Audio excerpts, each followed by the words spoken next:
Upper house పెద్దల సభ అంటూ మన రాజ్యసభను రాష్ట్రాల్లో ఉన్న శాసన మండలికి గౌరవ మర్యాదలతో పేర్లు పెట్టుకున్నాం. పేర్లైతే పెట్టుకున్నాం కానీ పిలుచుకోవడానికే సిగ్గేస్తోంది. మన రాష్ట్రంలో ఎన్టీఆర్ హయాంలో రద్దయిపోయిన శాసన మండలి అనబడే ఈ లెజిస్లేటివ్ కౌన్సిల్ని వైఎస్ పునరుద్ధరించారు. అంతర్గత ప్రజాస్వామ్యం పాళ్లు ఎక్కువని చెప్పుకునే కాంగ్రెస్ పార్టీలో నిత్యం రగులుతూనే ఉండే అసమ్మతి చిచ్చును కాస్తైనా చల్లార్చేందుకు ఈ కౌన్సిల్ ఉంటే తలనొప్పి తగ్గుతుందని ఆయన అభిప్రాయం. మొత్తం 90 మంది సభ్యులుండే ఈ శాసన మండలిలో ఉపాధ్యాయ వర్గాలు, పట్టభద్రులు, స్థానిక సంస్థల ప్రతినిధులతో పాటు ఎమ్మెల్యేలు కూడా కౌన్సిల్ కోసం తమ ప్రతినిధుల్ని ఎంపిక చేసుకోవాలి. ఇక ఇప్పుడు జరిగిన తంతంతా ఈ వర్గాలు, సంస్థల నుంచి సభ్యుల్ని ఎంపిక చేసుకోవడానికే. ఇలా వివిధ స్థానిక సంస్థల నుంచి, విద్యావంతుల నుంచి, ఉపాధ్యాయ సంఘాల నుంచి ఎమ్మెల్యేలు ఎంపిక చేసుకునే వాళ్ళ దగ్గర నుంచి వెసులుబాటు కల్పిస్తే సమాజంలో అన్ని వర్గాల వారికి ప్రాతినిధ్యం లభిస్తుందని, సదరు మండలిలో సమాజ అభ్యున్నతి కోసం వాళ్ళంతా పనిచేస్తారని మన రాజ్యాంగం భావించింది. ఓకే, మరి నిజానికి అలా జరుగుతోందా? ఈవిడ ఒక ఎంపీటీసీ సభ్యురాలు. స్థానిక సంస్థల ప్రతినిధిని ఎన్నుకోవడానికి ఈమెకు ఒక ఓటుంది. ఆ ఓటును అడ్డంగా 4 లక్షలకు అమ్మేసుకుంది. అంత రేటు లేదు కదా అంటే, నేను ఎంపీటీసీగా ఎన్నికవ్వడానికి నా పొలం అమ్మి ఖర్చు పెట్టాను, అది ఎలా తిరిగి సంపాదించుకోవాలంటూ ఎదురు జవాబు చెప్పిన ఆమె వైనాన్ని టీవీ9 సంపాదించింది.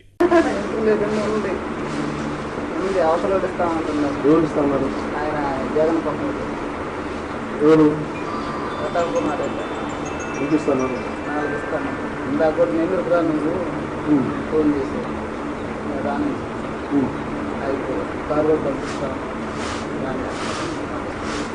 4 లక్షలు పెట్టి గెలుస్తున్నాను నేను డబ్బు చేసి ఎంపీటీసీగా. మన దాంట్లో ఏమీ లేదు, దాంట్లో ఏమి ఒక్క పని కూడా రాలేదు. ఏమి ఓవర్ని ఖాళీగానే ఉన్నాను. మేము మా పొలం అమ్ముకొని వస్తూ గెలుచుకున్నాం. మేము కూడా మా దాంట్లో కూడా మాకు ఏమి కాదు. ఏమైనా వచ్చుంటే మనం అనుకోవచ్చు. నాకు 2 ఆడపిల్లకాయలు, ఆయన ఏమో పని చేసేవాడు కాదు. వద్దు అన్న నేను నిలబడిన చేసినప్పుడు మనం ఏమైనా సంపాదించుకోలేకపోతే ఎందుకు పదవులో మనం ఏదన్నా సర్పంచ్ కన్నా అయితే 10 రూపాయలు వస్తుంది. ఇప్పుడు ఎట్లా సంపాదించుకోవాలి? స్థానిక సంస్థల నుంచి ఎమ్మెల్సీలను ఎలక్ట్ చేసుకోవడానికి ఇదిగో వీళ్ళంతా ఇలాగే అడ్డంగా దొరికిపోయిన వాళ్ళు.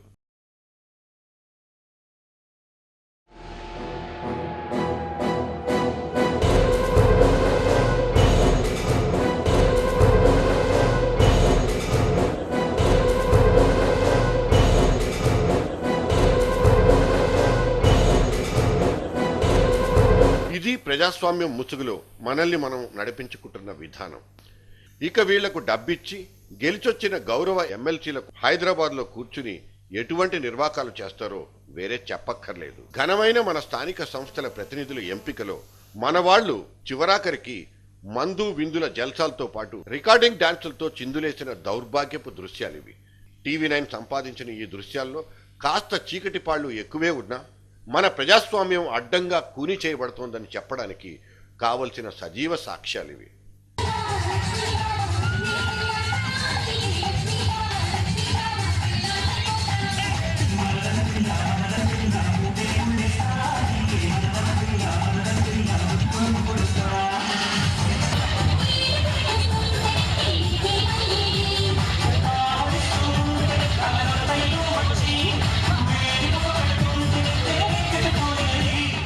ఇక సెకండ్ పార్ట్, మన గౌరవ శాసనసభ్యులు వాళ్ల కోటాలో ఎంపిక చేసుకోవలసిన ఎమ్మెల్సీల కోసం జరిగిన తతంగం ఇది.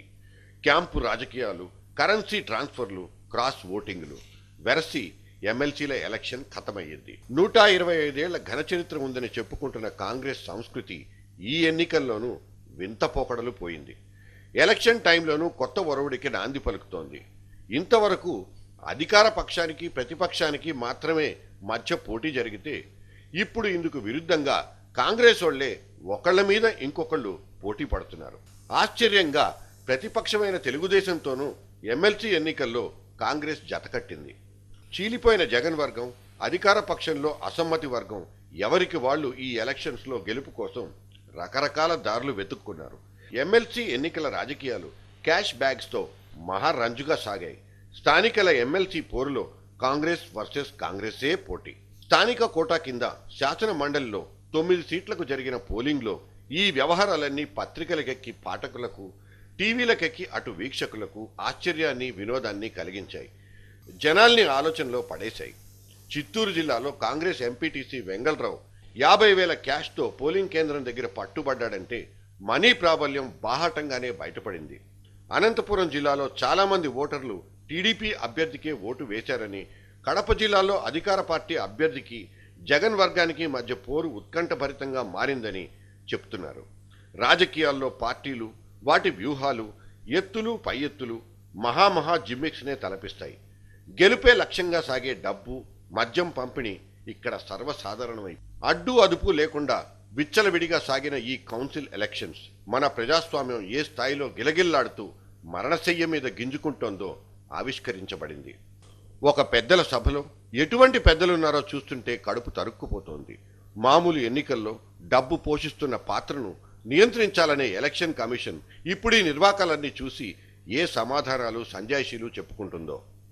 రాజకీయాల్లో నైతిక విలువలు చచ్చిపోతున్నాయంటూ అరచి గోల చేసే అధికార ప్రతిపక్షాల అధిపతులే అడ్డగోలుగా క్రాస్ ఓటింగ్ను ప్రోత్సహించిన దాఖలాలున్నాయి. వాళ్ళు చేస్తే వ్యూహం, ఎదుటివాడు ఆ పనే చేస్తే అది మోసమా?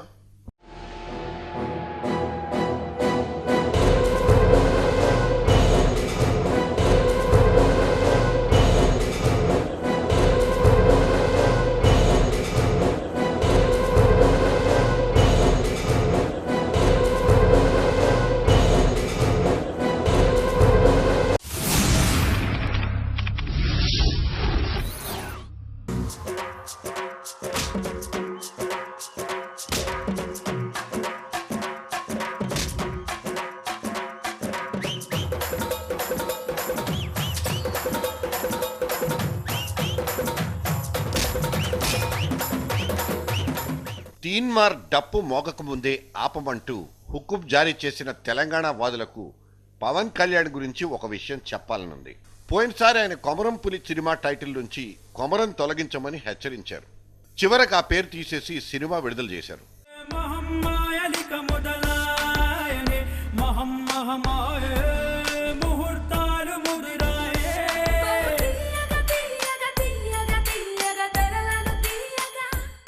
అప్పుడు సీనియర్ నటుడు పేరు చెప్పకూడదు గాని ఓ మాట అన్నాడు. వీళ్ళు అనవసరంగా కొమరం పేరు తీసేయాలంటూ గొడవ చేశారు గాని 2 రోజులు ఆగితే అసలు సినిమానే ఉండేది కాదు కదా. పాపం ఆ పులి గాండ్రించకుండానే ఎక్కడి బాక్సులను అక్కడే వదిలేసి పారిపోయింది.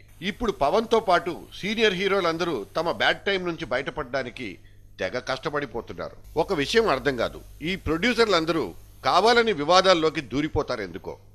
కొమరం పులి విషయంలో అంత కాంట్రవర్సీ జరిగిన తర్వాత ఇప్పుడు మళ్ళీ తెలంగాణ సెంటిమెంట్తో కూడుకున్న తీన్మార్ పేరును సినిమాకు పెట్టుకోవడంలో ఔచిత్యం ఏమిటన్న వాదన వినపడుతోంది. మదిగల నుంచి పురుడు బోసుకుందిరా, దాని పేరే డప్పురాది మోగె తినుమరు నిప్పురా. ఇది మాదిగల నుంచి పుట్టినటువంటిది ఈ యొక్క డప్పు చరిత్ర. తీన్మార్ అనేది ఈ యొక్క డప్పు చప్పుడు, ఇది ఒక డప్పు చప్పుడు నుంచి పుట్టుకొచ్చిందే తీన్మార్. పవన్ కళ్యాణ్ రష్యా బామలను, తమిళనాడు బొమ్మలను బొడ్లు చూపెట్టి కాళ్ళ కిందికి స్కర్ట్స్ లేపించి ఎక్స్పోజ్ చేసుడు కాదు. తీన్మార్ అనేది చెమట చుక్కలతో ఉన్న డప్పుల నుంచి పుట్టుకొచ్చింది ఈ తీన్మార్. దీనికి తోడు సమైక్యవాదాన్ని నమ్ముకున్న చిరంజీవి తమ్ముడు హీరో కావడంతో ఓయూ విద్యార్థులు రెచ్చిపోయారు. పోయినసారి కొంతమంది డబ్బు కోసం పేరు మార్చాల్సిందిగా బ్లాక్మెయిల్ చేశారంటూ చిరంజీవి చేసిన వ్యాఖ్యలకు విద్యార్థులు అగ్గి మీద గుగ్గిలమయ్యారు. ఏది ఏమైనా సినిమాకు మాత్రం వద్దంటే పబ్లిసిటీ వస్తోంది. సోమవారం సాయంత్రం ఆడియో రిలీజ్, మంగళవారానికి టైటిల్ న్యూస్, మరి బుధవారం తీన్మార్.